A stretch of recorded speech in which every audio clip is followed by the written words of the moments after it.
금식에 대해 많은 오해가 있습니다. 어떤 이들은 금식을 너무 신비롭게 여기고 또 어떤 이들은 금식을 너무 현실과 동떨어진 영적 행위로 생각합니다. 그래서 금식을 하면서도 마음 한편에 이런 질문이 남습니다. 그래서 금식하면 무엇이 달라지는가?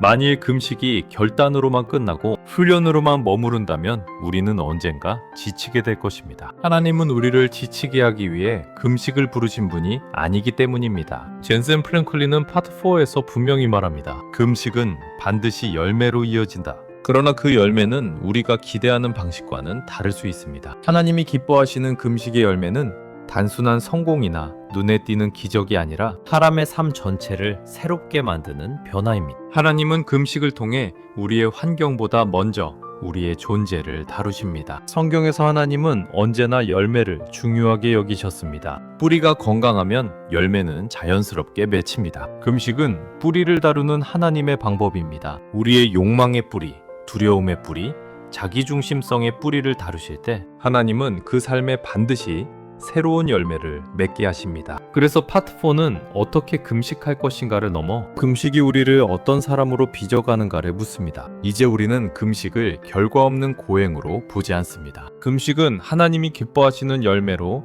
우리를 이끄는 은혜의 여정입니다. 파트 4에서는 금식 후에 나타나는 삶의 변화, 영적 권위, 응답의 실제, 그리고 하나님께 쓰임받는 인생의 모습으로 시선을 옮기게 됩니다. 금식은 끝이 아니라 새로운 시작이기 때문입니다. 첫 번째 금식의 열매는 성령의 검으로 승리하는 인생이 된다는 것입니다. 젠센 프랭클린은 금식의 열매를 설명하며 가장 먼저 영적 승리를 말합니다. 그러나 그가 말하는 승리는 세상이 말하는 성공이나 형통과는 다릅니다. 성경적 승리는 환경을 이기는 능력이 아니라 영적 전쟁에서 무너지지 않는 삶의 자세입니다. 프랭클린은 단호하게 말합니다. 금식은 성령의 검을 다시 날카롭게 만드는 하나님의 훈련이다. 에베소서 6장은 영적 전쟁을 말하며 하나님의 전신갑주를 소개합니다. 그중 유일한 공격 무기는 성령의 검, 곧 하나님의 말씀입니다. 다시 말해 영적 전쟁의 승패는 결국 말씀이 살아있느냐, 무뎌져 있느냐에 달려 있습니다. 많은 성도들이 패배를 경험하는 이유는 믿음이 없어서가 아니라 말씀이 삶의 현장에서 제대로 작동하지 않기 때문입니다. 프랭클린은 금식을 이 성령의 검을 다시 날카롭게 가는 시간이라고 설명합니다. 우리가 금식할 때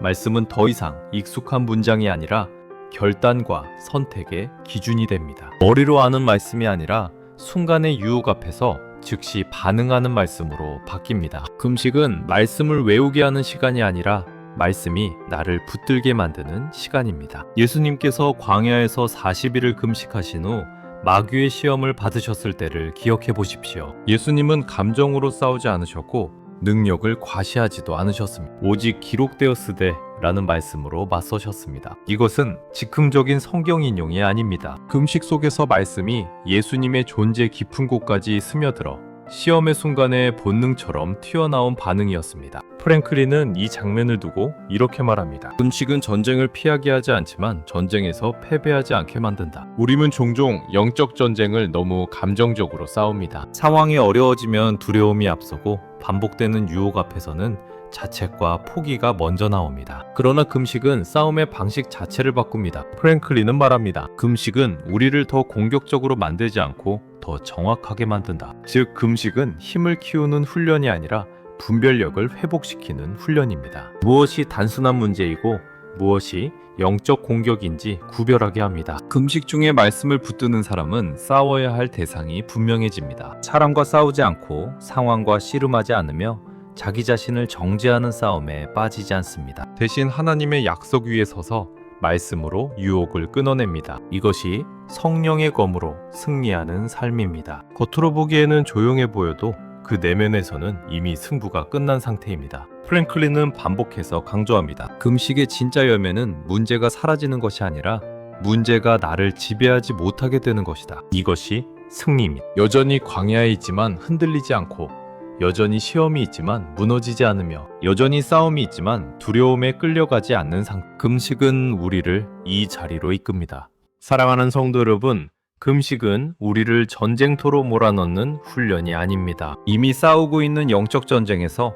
하나님의 방식으로 서게 만드는 은혜의 자리입니다. 성령의 검이 다시 날카로워질 때 우리는 더 이상 감정과 환경에 끌려다니지 않습니다. 말씀이 우리를 인도하고 말씀이 우리를 지키며 말씀이 우리를 승리의 자리로 세웁니다. 성령의 검으로 사는 인생, 이것이 하나님이 기뻐하시는 금식의 첫 번째 열매입니다. 두 번째 열매는 모든 간구에 응답하시는 하나님을 믿게 된다는 것입니다. 금식의 열매를 말할 때 많은 성도들이 가장 먼저 기대하는 것은 분명합니다. 기도에 응답이 오는. 젠센 프랭클린은 이 질문을 피하지 않습니다. 오히려 그는 단호하게 선언합니다. 하나님은 금식하는 자의 간구를 외면하지 않으신다. 그러나 동시에 그는 우리가 기대하는 방식과 하나님의 응답 방식이 반드시 같지는 않다는 사실을 분명히 짚습니다. 우리는 종종 응답을 결과로만 이해합니다. 문제가 해결되면 응답이고 상황이 바뀌지 않으면 침묵이라고 생각합니다. 그러나 프랭클린은 이렇게 말합니다. 금식은 응답을 받아내는 기술이 아니라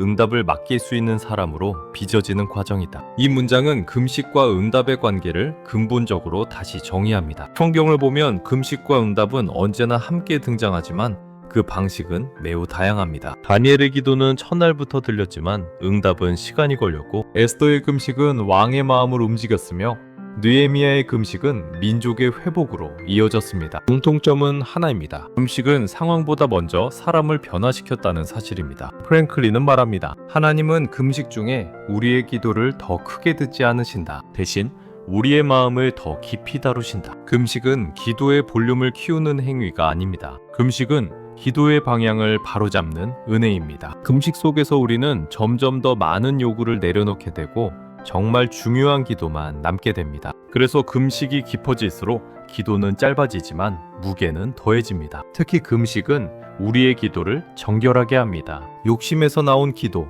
두려움에서 비롯된 간구, 비교와 경쟁 속에서 생겨난 요구들이 하나씩 걸러집니다. 그 자리에 남는 것은 하나님의 뜻이 이루어지기를 원합니다 라는 고백입니다. 프랭클린은 이 상태를 이렇게 표현합니다. 금식은 하나님께 기도를 맞추는 것이 아니라 나를 하나님의 뜻에 맞추는 과정이다. 금식 후에 어떤 간구는 분명히 응답됩니다. 닫혀있던 길이 열리고 막혀있던 관계가 회복되며 오래 기도하던 문제가 풀리기도 합니다. 그러나 어떤 간구는 우리가 기대했던 방식으로 응답되지 않을 수도 있습니다. 그럼에도 불구하고 금식의 열매는 사라지지 않습니다. 왜냐하면 금식은 우리에게 하나님의 결정에 대한 신뢰를 남기기 때문입니다. 프랭클린은 아주 중요한 말을 합니다. 모든 간구에 응답하시는 하나님은 모든 요구를 허락하시는 하나님과 동일하지 않다. 이 문장은 깊은 신앙의 지점을 찌릅니다. 하나님은 우리에게 가장 좋은 것으로 응답하십니다. 때로는 예로,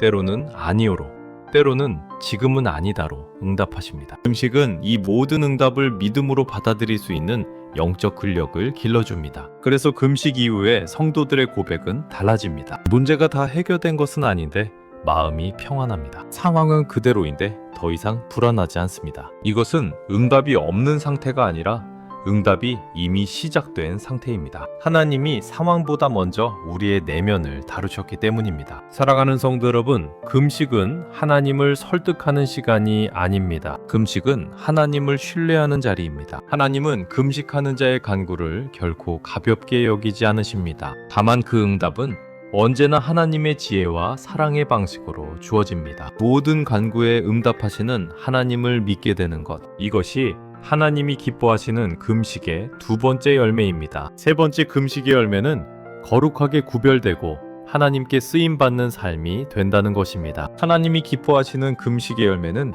결국 한 지점으로 모아집니다. 하나님께 쓰임받는 사람으로 변화되는 것, 이것이 금식의 마지막 열매이자 가장 깊은 열매입니다. 젠센 프랭클린은 이 열매를 설명하며 금식을 단순한 영적 체험이나 일시적인 헌신으로 보지 않습니다. 그는 분명히 말합니다. 금식은 하나님이 우리를 사용하실 수 있도록 삶의 통로를 정결하게 하는 과정이다. 우리는 종종 쓰임받는 삶을 특별한 은사나 대단한 능력으로 생각합니다. 그러나 성경이 말하는 쓰임은 언제나 거룩한 구별에서 시작됩니다. 하나님은 능력 있는 사람보다 먼저 구별된 사람을 찾으십니다. 금식은 바로 이 구별의 작업을 하나님께서 직접 하시는 시간입니다. 우리가 무언가를 더 쌓아 올리는 시간이 아니라 불필요한 것을 내려놓게 하시는 시간입니다. 프랭클린은 금식을 영혼의 정리 시간이라고 부릅니다. 금식 중에 우리는 무엇이 하나님께 속한 것이고 무엇이 나에게 속한 것인지를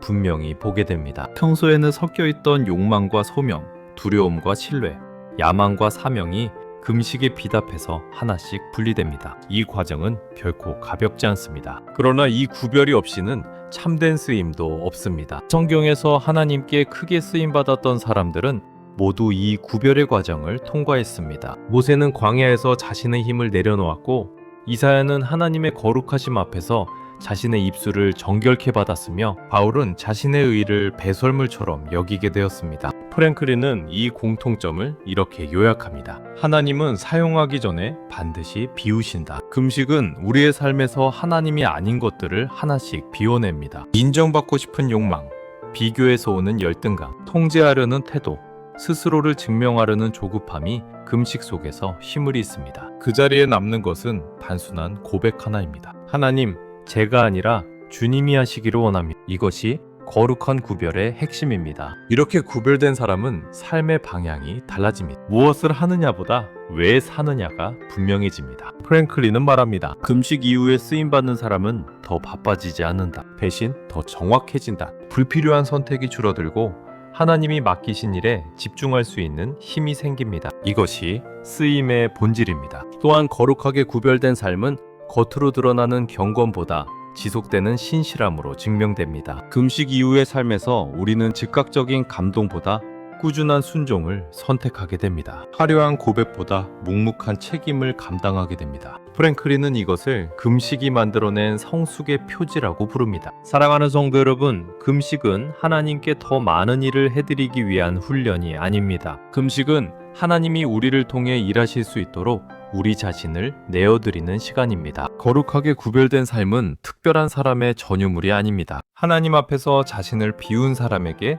주어지는 은혜입니다. 하나님께 쓰임받는 삶, 이것이 하나님이 기뻐하시는 금식의 마지막 열매입니다. 그리고 이 열매는 금식이 끝난 자리에서가 아니라 금식 이후의 삶 속에서 계속해서 자라나게 됩니다. 팔트소가 우리에게 들려주는 마지막 메시지는 분명합니다. 하나님이 기뻐하시는 금식은 반드시 삶으로 증명된다는 사실입니다. 금식은 일시적인 영적 고조 상태를 만드는 행위가 아니라 시간이 지나도 흔들리지 않는 삶의 결을 만들어냅니다. 벤셈 프랭클린이 강조하듯 하나님은 금식을 통해 우리의 문제만 해결하시지 않습니다. 하나님은 금식을 통해 사람을 세우십니다. 하나님이 기뻐하시는 금식의 열매는 세 가지 방향으로 나타납니다. 첫째, 영적 권위가 회복됩니다. 금식은 우리를 약하게 만드는 것이 아니라 하나님 앞에서 바르게 서게 합니다. 그 자리에서 말의 무게가 달라지고 기도의 깊이가 달라지며 삶에 하나님의 권위가 스며듭니다. 둘째, 하나님의 응답이 삶 속에서 분별되기 시작합니다. 모든 문제가 즉시 사라지지는 않지만 무엇이 하나님의 손길인지 알아보는 눈이 열립니다. 셋째, 하나님께 쓰임받는 인생으로 방향이 분명해집니다. 금식은 나를 위한 신앙에서 하나님을 위한 삶으로 우리를 이동시킵니다. 사랑하는 성도 여러분, 열매 없는 금식은 성경이 말하는 금식이 아닙니다. 그러나 그 열매는 우리가 조급하게 만들어낼 수 있는 것이 아닙니다. 열매는 하나님이 맺게 하십니다. 우리의 몫은 순종의 자리에서 머무는 것입니다. 금식의 자리에서 하나님 앞에 정직하게 서고 성령의 인도하심에 귀 기울이며 삶으로 이어지는 순종을 선택하는 것입니다. 이제 금식은 끝났다고 말하지 마십시오. 금식은 끝났을지 모르지만 금식이 만들어낸 삶은 이제 시작입니다. 하나님은 여전히 그 열매를 통해 일하고 계십니다. 하나님이 기뻐하시는 금식은 결국 하나님이 기뻐하시는 사람을 만들어냅니다. 이 믿음으로 금식 이후의 삶을 살아가시기를 축복합니다.